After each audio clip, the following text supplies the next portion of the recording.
नमस्कार दोस्तों, जीके जे डिस्कशन में आप लोग का स्वागत है। तो आज मेरा सेट प्रैक्टिस का 42वां क्लास है। ठीक है, तो चलिए क्वेश्चन की ओर चलते हैं।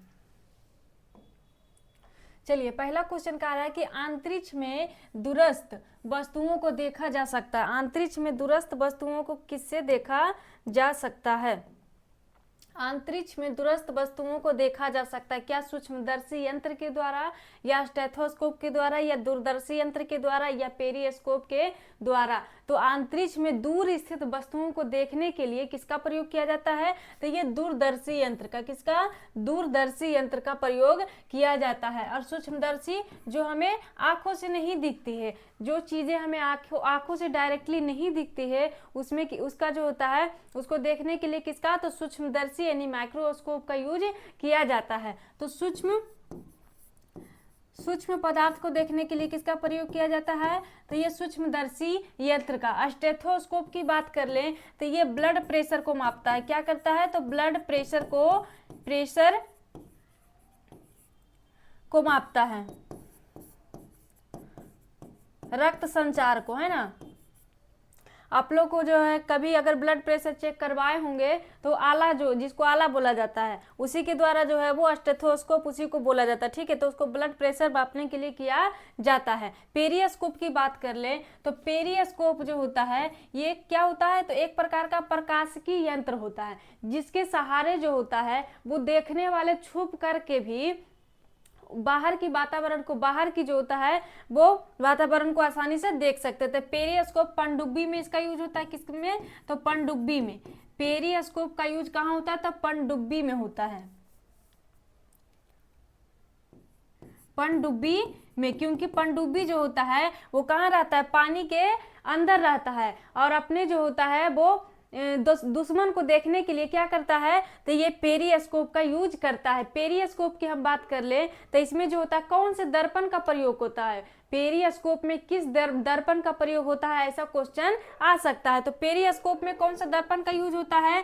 तो दर्पण की अगर बात कर ले तो समतल दर्पण। कौन सा? तो समतल दर्पण का यूज किया जाता है। किसमें? तो पेरिस्कोप में। ठीक है, और ये अगर पूछ दे कि किस सिद्धांत पर आधारित है, तो ये पेरिस्कोप जो होता है परावर्तन के सिद्धांत पर आधारित होता है। टकरा करके जो है चीजें दिखती है, परावर्तन के सिद्धांत पर। परावर्तन, अब परावर्तन जो होता है कितना डिग्री पर होता है? तो 45 डिग्री पर। कितना? तो 45 डिग्री पर परावर्तन होकर के वो चीजें जो है, वस्तु जो है वो आदमी को वहां दिखता है पनडुब्बी के अंदर, परावर्तन के सिद्धांत पर। किस सिद्धांत पर? तो ये परावर्तन के सिद्धांत पर कौन कार्य करता है? तो ये पेरिस्कोप। ठीक है, चलिए अगला क्वेश्चन है कि निम्न में से कौन मूल मात्रक नहीं है? इनमें से बताना है कि कौन सा मूल मात्रक नहीं है। क्या मीटर, सेकेंड, एम्पियर या ओम? कौन सा मूल मात्रक नहीं है? तो इसका आंसर क्या हो जाएगा? ओम। ओम जो है मूल मात्रक नहीं है। मूल मात्रकों की कुल संख्या कितनी है? तो 7 है, और इसके बारे में हम बहुत बार आगे बता चुके हैं। ठीक है, चलिए अगला क्वेश्चन है कि एक हीटर का तंतु किसका बना होता है? एक हीटर का तंतु जो होता है वो किसका बना होता है? तांबे का, एल्यूमिनियम, नाइक्रोम या फिर टंगस्टन? तो एक हीटर का जो तंतु बना होता है, आप लोग हीटर में देखे होंगे कि ये लाइनिंग टाइप का जो होता है वो तार के जैसा रहता है। तो वही तंतु पूछ रहा है कि किसका बना होता है? तो ये नाइक्रोम का। किसका बना होता है? तो नाइक्रोम का बना होता है। हीटर का तंतु किसका बना होता है? तो नाइक्रोम का बना होता है। नाइक्रोम की बात कर ले तो ये एक प्रकार का मिश्र धातु होता है। क्या होता है? मिश्र धातु होता है। निकेल, लोहा और क्रोमियम। निकेल प्लस लोहा, और इसमें क्या मिलाया जाता है? तो क्रोमियम मिला करके जो है इसको बनाया जाता है। क्रोमियम, निकेल, लोहा और क्रोमियम जो है मिला करके क्या बनाया जाता है? तो नाइक्रोम को बनाया जाता है। और इसका प्रयोग जो होता है प्रतिरोधक तार बनाने में भी किया जाता है। किसका? तो ये प्रतिरोधक तार। प्रतिरोधक तार, प्रतिरोधक तार मतलब कि ज्यादा उष्मा जाने पर भी ये गले नहीं। प्रतिरोधक तार बनाने में किसका प्रयोग किया जाता है? तो नाइक्रोम का। ठीक है, चलिए अगला क्वेश्चन है कि जीनियर डायोड का प्रयोग जो होता है किस रूप में किया जाता है? जीनेर डायोड का प्रयोग जो होता है किस रूप में किया जाता है? ये एम्पलीफायर, दोलित्र या वोल्टता नियंत्रक या फिर स्विच के रूप में। तो ये जो होता है जीनेर डायोड का प्रयोग जो होता है वोल्टता नियंत्रक के रूप में किया जाता है। किसके? तो वोल्टता नियंत्रक के रूप में किया जाता है। डायोड क्या करता है? तो ये विद्युत धारा को एक दिशा में जाने के लिए प्रेरित करती है। मतलब कि एक दिशा में विद्युत धारा यानी कि करंट को जो होता है अगर पीछे से आगे जा रहा है, मतलब कि सीधे जा रहा है तो सीधे ही जाएगा, लेकिन उधर से अगर लौट के वापस आता है तो उसका जो है प्रतिरोध कौन करता है? तो डायोड। तो डायोड क्या करती है? तो विद्युत धारा को एक दिशा में जाने के लिए प्रेरित करती है। ठीक है, अगला क्वेश्चन कह रहा है कि पानी में बनने वाले बुलबुले किस प्रक्रम के कारण होता है? पानी में बनने वाले बुलबुले किस प्रक्रम के कारण होता है? प्रकाश के प्रवर्तन या किस प्रक्रम के कारण होता है? पानी में बनने वाले बुलबुले किस प्रक्रम के कारण? चलिए, प्रकाश के प्रवर्तन या प्रकाश के अपवर्तन या प्रकाश का प्रकीर्णन या फिर प्रकाश का पूर्ण आंतरिक प्रवर्तन किसके कारण होता है? तो ऐसा क्यों होता है? तो ये प्रकाश के पूर्ण आंतरिक प्रवर्तन के कारण होता है। किसके कारण? प्रकाश के पूर्ण आंतरिक प्रवर्तन के कारण होता है। अगला कह रहा है कि भार का एसआई मात्रक क्या हो जाएगा? ग्राम, किलोग्राम, न्यूटन या फिर डाइन। भार का एसआई मात्रक, तो भार का एसआई मात्रक क्या हो जाएगा? न्यूटन हो जाएगा। W बराबर क्या होता है? भार को हम W से व्यक्त करते हैं। W बराबर m इंटू जी होता है, m इंटू जी होता है। भार यानी कि वेट, मास, m मतलब मास, मास मतलब द्रव्यमान, और g का क्या होगा? तो ये गुरुत्वीय त्वरण।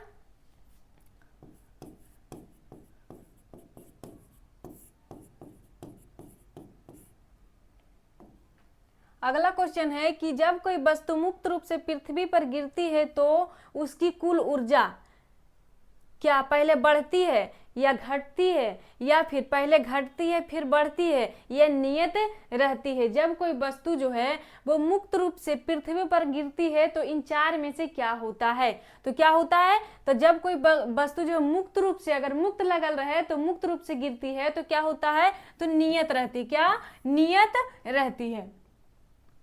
अगला क्वेश्चन कह रहा है कि इनमें से कौन सा बेसिस की विशेषता नहीं है? बेसिस मतलब क्या? मतलब क्षार। इनमें से कौन जो होता है बेसिस की विशेषता नहीं है? तो लिटमस लाल हो जाता है, या एसिड के साथ लवण बनाता है, या कड़वा स्वाद देता है, या पानी डालने पर हाइड्रोक्साइड आयनों का उत्पादन होता है। तो पूछ रहा है कि इनमें से बेसिस की विशेषता नहीं है, तो कौन नहीं है? तो ये क्या करता है? लिटमस लाल हो जाता है। लाल नहीं बल्कि क्या हो जाता है? तो नीला हो जाता है। बाकी एसिड के साथ लवण बनाता है, ये सही है। कड़वा स्वाद देता है, ये भी सही है। और पानी डालने पर ये हाइड्रोक्साइड आयनों का उत्पादन करता है, ये भी सही है। ठीक है, अगला क्वेश्चन है कि फिटकरी जो है गंदे पानी को किस प्रक्रिया के द्वारा स्वच्छ करती है? फिटकरी गंदे पानी को किस प्रक्रिया के द्वारा स्वच्छ करती है? क्या अवशोषण, अधिशोषण, या स्कंदन या फिर अपोहन? किसके द्वारा जो है शुद्ध करती है, मतलब साफ करती है पानी को? तो किसके द्वारा? स्कंदन के द्वारा। किसके द्वारा? तो स्कंदन के द्वारा साफ करती है। फिटकरी को जो होता है, फिटकरी को पोटास एलम के नाम से भी जाना जाता है। फिटकरी को पोटास एलम, पोटास एलम के नाम से, पोटास एलम के नाम से भी जाना जाता है।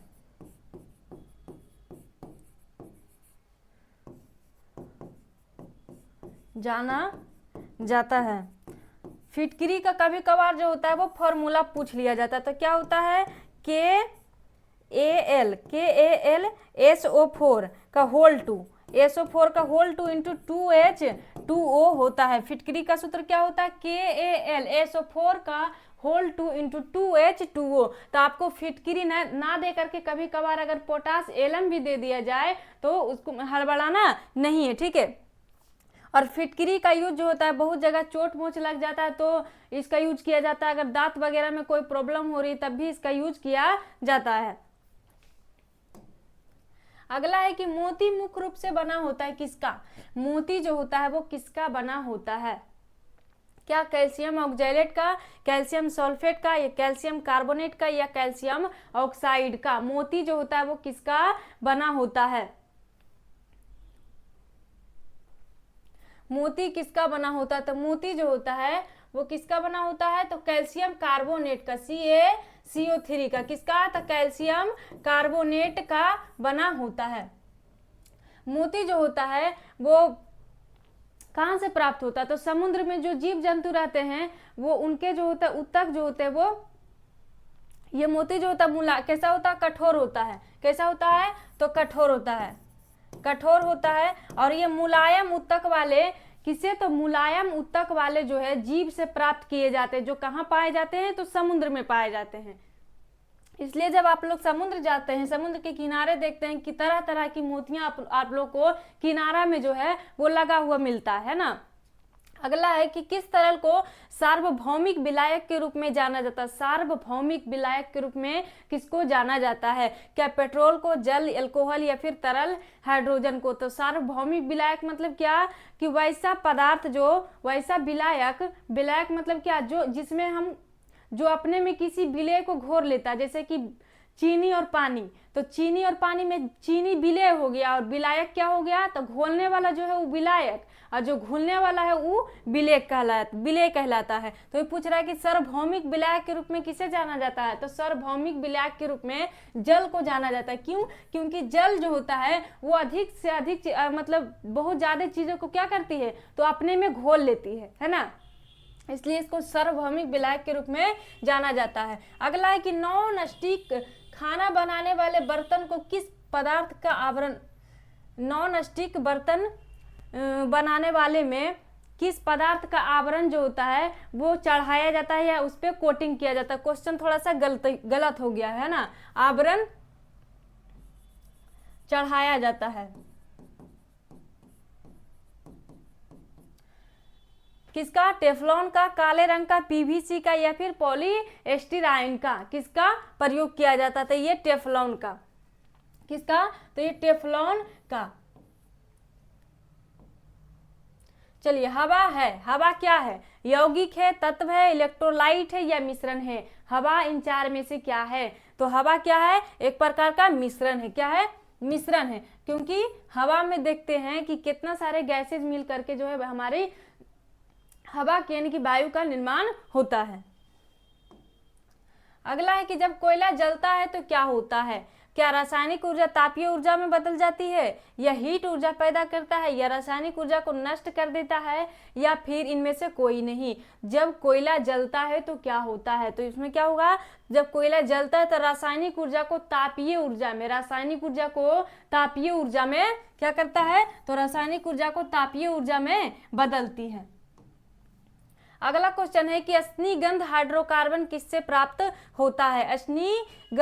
अश्निगंध हाइड्रोकार्बन किससे प्राप्त होता है? क्या तेल से, या बसा, या पेट्रोल, या इनमें से कोई नहीं? तो किससे प्राप्त होता है? तो ये पेट्रोल से। अश्निगंध हाइड्रोकार्बन पेट्रोल से प्राप्त होता है। खारे पानी में लोहे के लवण से क्या होता है? खारे पानी में लोहे के लवण को अगर डालेंगे तो क्या हो जाएगा? कैसा? तो काला धब्बा होता है, लाल धब्बा होता है, या नीला धब्बा होता है, या पीला धब्बा होता है। तो खारे पानी में लोहे के लवण से कैसा होता है? तो ये काला धब्बा होता है ना, काला धब्बा होता है।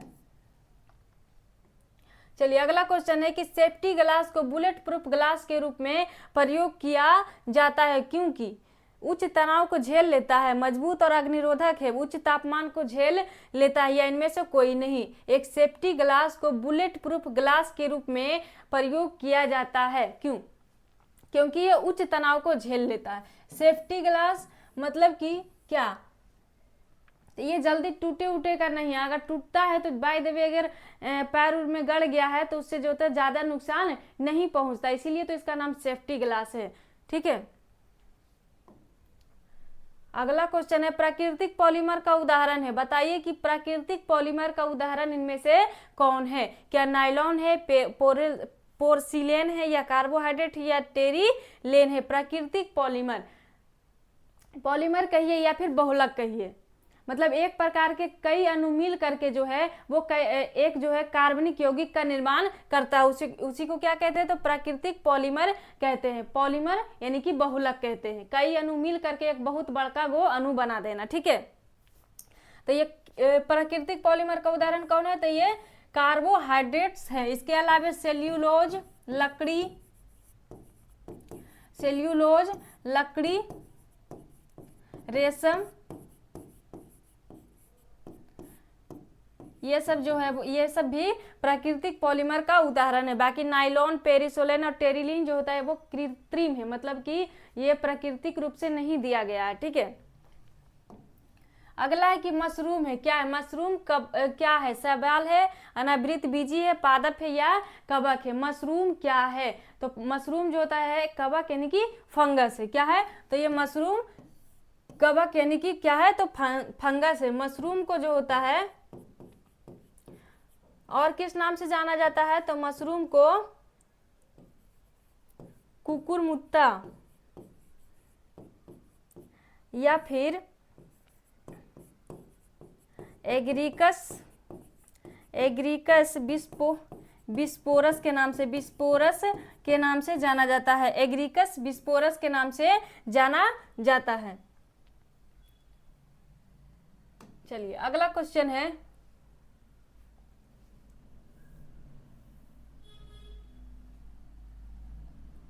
अगला बताना है कि इनमें से कौन प्रकंद का उदाहरण है। इनमें से कौन जो है वो प्रकंद का उदाहरण है।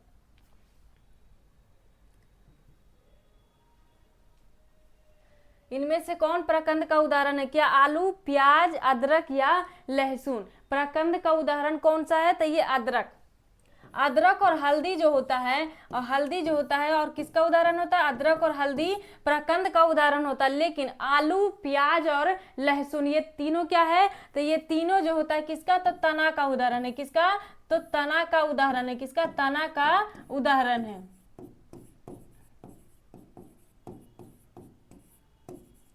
ठीक है, चलिए अगला क्वेश्चन है कि जोर से बोल सकने वाली जंतु कौन है। इन चारों में से सबसे ज्यादा जोर से कौन बोलता है, क्या आदमी बोलता है या वेल या बंदर या फिर हाथी। कौन बोलता है सबसे ज्यादा जोर से, तो इसमें हो जाएगा वेल। ये जो होता है 188 डेसिबल जो होता है ध्वनि उत्पन्न करती है, मतलब इतना ज्यादा जोर से बोलती है ना। अगर दूसरा नंबर में पूछ दे कि बताइए कि ये पृथ्वी पर जो है वो सबसे ज्यादा जोर से बोल सकने वाली व्हेल, लेकिन इसके बाद जो होता है वो कौन बोलती है, मतलब दूसरे नंबर पर सबसे ज्यादा जोर से बोलने वाला कौन सा होता है, तो दूसरे नंबर पर सबसे ज्यादा हाउलर मंकी होता है। कौन सा, तो हाउलर मंकी होता है। हाउलर मंकी होता है। हाउलर नाम का एक मंकी होता है जो व्हेल के बाद जो होता है सबसे तेजी से बोलने वाला होता है। हाउलर मंकी दूसरे नंबर पर है और पहले नंबर पर कौन है, तो ये व्हेल है। ठीक है, अगला है प्रकाश संश्लेषण तथा श्वसन का सामान्य उत्पाद क्या है। प्रकाश संश्लेषण तथा श्वसन का समान उत्पाद क्या है, ग्लूकोज, ऑक्सीजन, कार्बन डाइऑक्साइड या फिर जल। तो क्या हो जाएगा इसका आंसर, तो जल। प्रकाश संश्लेषण तथा श्वसन का सामान्य उत्पाद है जल है। ठीक है, अगला इनमें से कौन अंतःस्रावी ग्रंथि है। इनमें से अंतःस्रावी ग्रंथि कौन है, वृक्क है, अंडाशय, थायराइड या मुख है। इनमें से बताना है कि कौन अंतःस्रावी ग्रंथि है, तो ये क्या हो जाएगा, थायराइड ग्रंथि। अंतःस्रावी ग्रंथि थायराइड ग्रंथि। अगला है विषाणु से होने वाला रोग कौन सा है। विषाणु से कौन सा रोग होने वाला है, क्या टिटेनस, कुष्ठ या फिर प्लेग या रेबीज। तो ये विषाणु से होने वाला रोग कौन सा है, तो रेबीज हो जाता है। रेबीज जो होता है वो जानवर से क्या होता है, तो ये आदमी में फैलता है काटने से, है ना। रेबीज किस वायरस के कारण होता है, तो रेबीज जो होता है वो किस वायरस के काटने से होता है, तो ये जीनस लाइसेबाइरस। ठीक है, बाकी ये सब जीवाणु के कारण। अगला है रेशम के कीड़े के भोज्य पदार्थ क्या है। रेशम के कीड़े के भोज्य पदार्थ मतलब कि रेशम का कीड़ा क्या भोजन में खाता है, क्या घास, फूल या शहतूत की पत्ती या इनमें से कोई नहीं। तो क्या खाता है, तो ये शहतूत की पत्ती या फिर अगर शहतूत की पत्ती ऑप्शन में नहीं रहेगा तो अरंडी जो है वो खाता है। ठीक है, चलिए 25 क्वेश्चन समाप्त हो गया है, तो आज यहीं तक। जय हिंद।